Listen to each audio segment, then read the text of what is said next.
Assalamu alaikum and welcome back to Just Law on IQRA TV. I'm your host Ilyas Bulbulia and this is the final part of our show.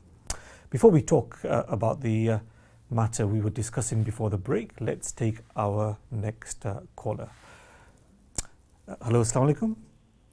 जी वालेकुम सलाम जी thank you जी अल्हम्दुलिल्लाह ठीक है जी thank you for calling जी पान मैं ना Mrs ਇੱਥੇ ਆ ਗਏ ਨੇ ਤੇ ਸੈਕੰਡ ਵੀਜ਼ਾ ਅਪਲਾਈ ਕੀਤਾ ਸੀ जी ओके ओके ਮਈ ਵਿੱਚ ਕੀਤਾ ਸੀ ਤੇ ਸਾਰਾ ਕੁਝ ਜੋ ਪ੍ਰੋਵਾਈਡ ਸੀ ਉਹ ਕੱਲਿਆ ਸੀ जी तो ना फिर 6-7 महीने बाद क्या जी 500 पाउंड नहीं दोबारा लेने मेडिसिन जी मेडिकल के पैसे जी उन्होंने क्या वो के लो भी पे कर दिता जी ठीक है उस तो 1.5 महीने बाद हुन फिर दोबारा लेटर के लिया जी वो वी नीड ऑल प्रूफ जेडे 2015 दे ना जी कि ਤੁਹਾਡਾ एम्प्लॉय लेटर पे से वगैरह एवरीथिंग चाहिए प्रूफ जी वो सारा कुछ है लेकिन एक लेटर मेरे को नहीं मेरे क्योंकि कौंसल टैक्स जेडे सन सारे उन्होंने काल दिते सन जी ठीक है लेकिन एक लेटर मिस है की ਤੁਹਾਡਾ ख्याल है जे वो रिजेक्ट नहीं करेंगे एक लेटर नहीं नहीं नहीं नहीं आप जो वीज़ा के लिए अप्लाई किया है वो स्पोर्स की वीज़ा है मैरिज वीज़ा हाँ जी वो जो पहले 2.5 का दिया था ना अभी दोबारा 2.5 के लिए अप्लाई किया ऑलराइट ओके आपके कोई बच्चे हैं ऐसा जी पहली बेटी और अभी बेटा हुआ 2 वीक उनको ये नहीं पता दूसरे का पहले का उनको पता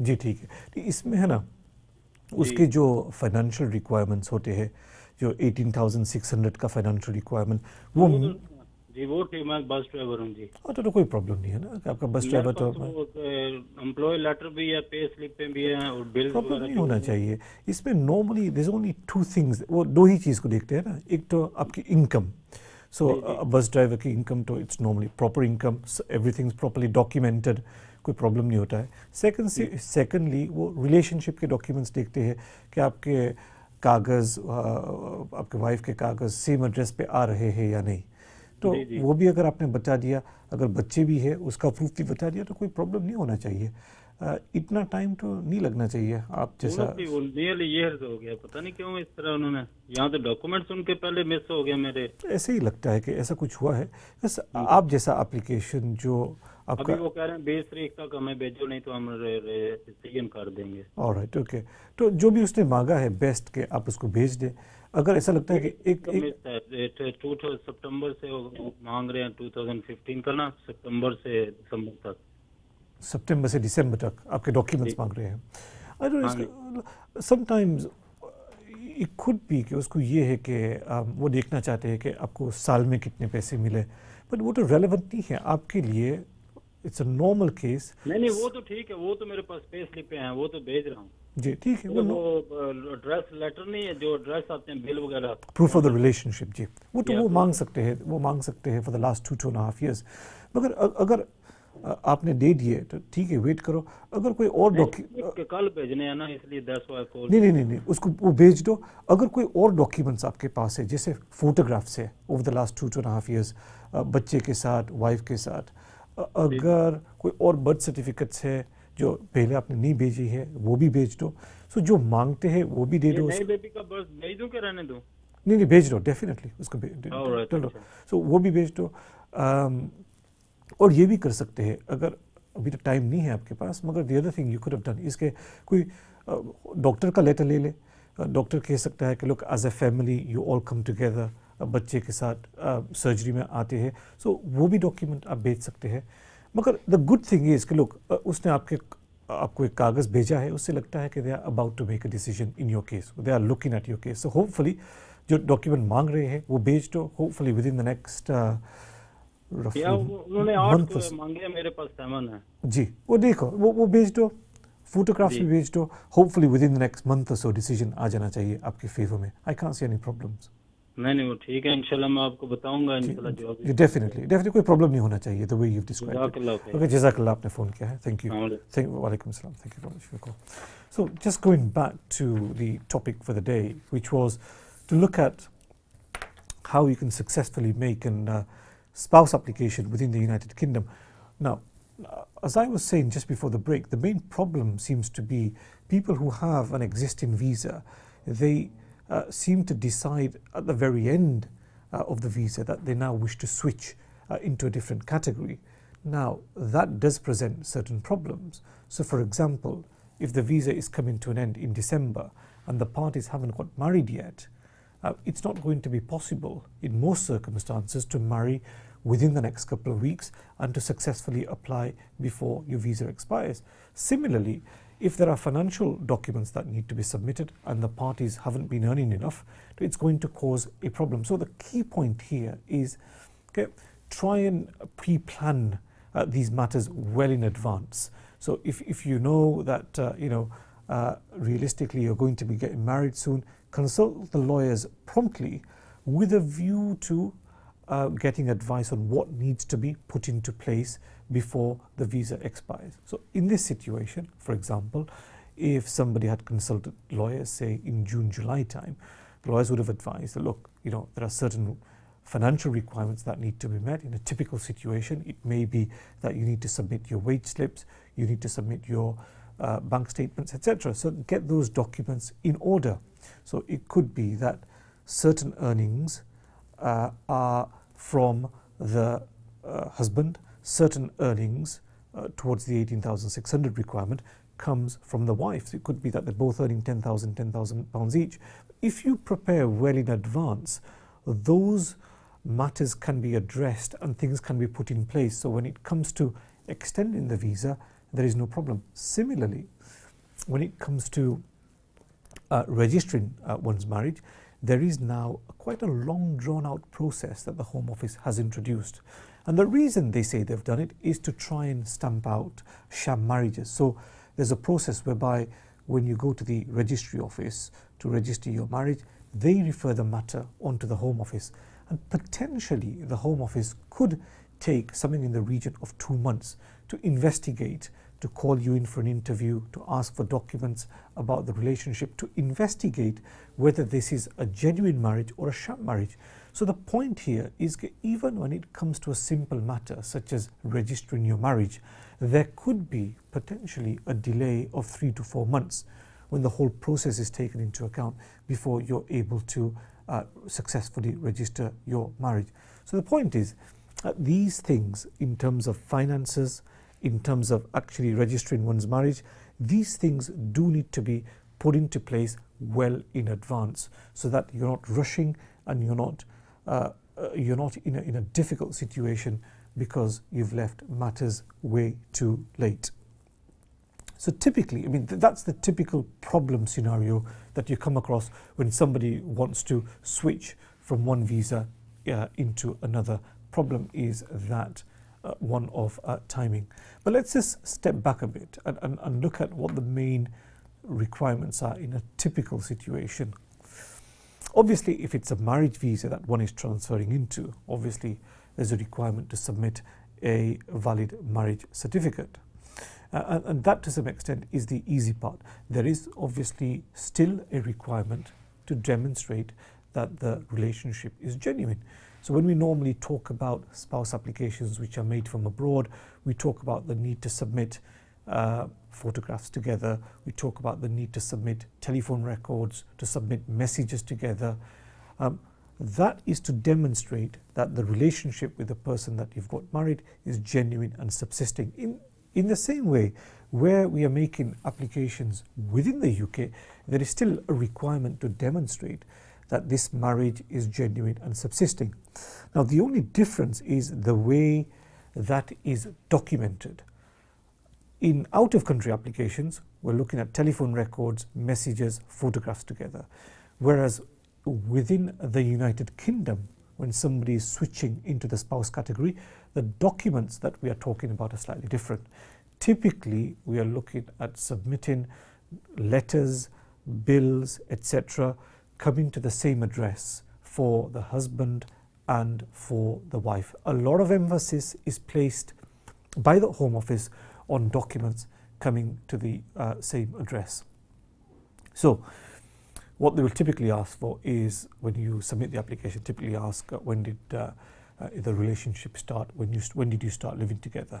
So from the date you start living together, they can ask you about documents which have been received by yourself, by your partner at the same address. So your gas, electricity, water, telephone, TV license, doctor's letters, insurance letters, etc.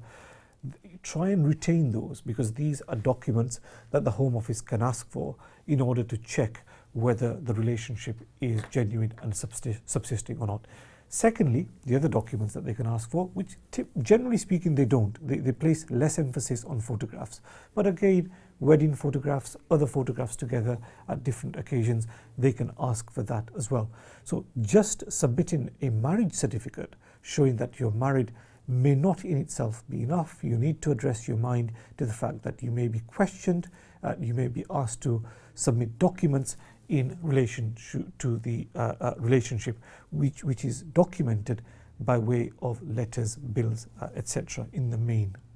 So that's the relationship angle, which is normally easy to deal with, where you've got genuine marriages, etc. It's normally easy to deal with.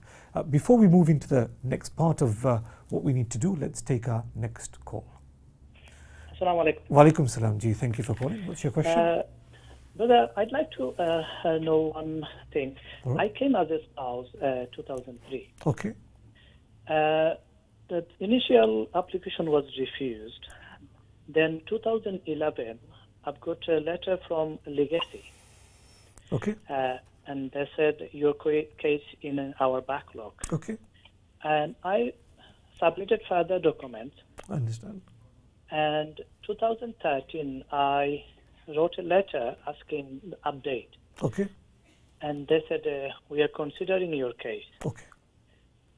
Since then, I haven't received any decision from Home Office. Okay. But Capita, they sent me a letter, you have no status. Okay. Yep. So in that situation, shall I write it down Home Office and asking my status, or is it they already decided my status and referred to the Capita? When's the last time you received any correspondence from the Legacy team? When's the last time they wrote to you? 2011. Yeah. When you submitted further representations in 2013, did they acknowledge? 2011, I submitted further documents. Okay. Did they acknowledge receipt of those further documents at all? Sorry, I couldn't catch it. Did they tell you, yes, we've received them, we'll look at them, we'll come back to you on that? Did they ever write to you in response to your further representations? No. No. Okay. All right. I think what you should 2013, I wrote a letter I understand. asking my situation. They said, okay, we have received your letter, we will consider your application, we will let you know. Okay. So 2013 is the last time you've had any real contact with them. And in terms of your circumstances, what are they at the moment? Are you single, married, do you have children? Married with a British wife. MashaAllah. Children at all? Or? Yes, step daughter. Okay, all right. 11 years. And you've told them about this already, have you? The Legacy team, you've told them that you're married and you've got children? No, I haven't wrote anything. I didn't let them know about my current situation. Okay, I think what you should do is first of all, let them know of your current situation.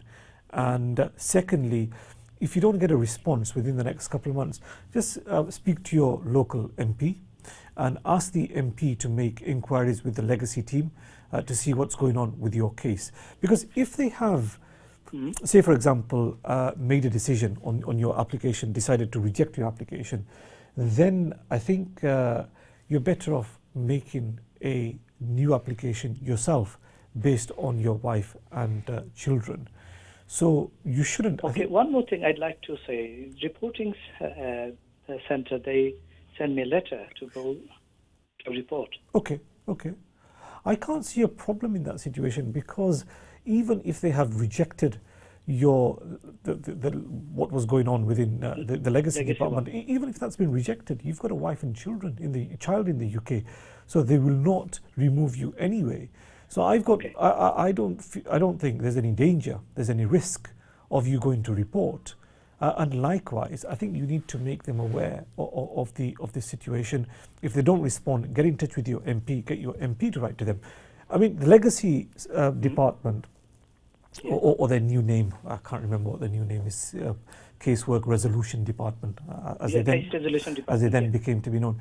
A couple of years ago, they were very busy and they were saying, look, don't get in touch with us, don't make any inquiries, we're trying to finish these cases off. But this is something which was going on a good few years ago. There aren't many cases left in legacy now. So I'm surprised that a decision hasn't been made. So update them with your current situation, and then within the next couple of months, go and see your MP and ask your MP to find out what's going on with your legacy case. The reason I say that is, if you can get indefinite under your legacy case, it's better for you. Because obviously the alternative is that you make a human rights application based on your wife and child, which means they won't give you indefinite leave, your visa will start from year 0 and it'll take you another 10 years to get indefinite leave. So we want to try and avoid that. And the way to do it is to try and get a positive decision out of the legacy team. So I would one more thing. I'm very concerned because how did Capita got this information and reporting center? How did they got this information? And also driving license was revoked. Okay. Now, I mean, driving license, they are entitled to revoke that, even though your case might be within the legacy scheme, because you're an overstayer, so they're entitled to revoke your driving license. So to some extent, to me, it looks like they've, in all the cases that they go through, the backlog that they're going through, they've come across yours. Okay. Finally, they've come across yours, and they've given it to Capita to take some action on it. So what does Capita do? They phone you, text you, email you, they try and get you to start to report, etc. Now, that's all well and good. But the other point is, sometimes when your case is still within the legacy department, a decision hasn't been made, they don't necessarily tie it up together. So although Capita have started there, if you call it enforcement action, if you call it that, that doesn't mean the legacy department has already made a negative decision on your case. What legacy are doing is not necessarily something that Capita knows about, and what Capita are doing is not necessarily something that legacy department knows about. I don't think they know. They're not really working together. I think they're working independently.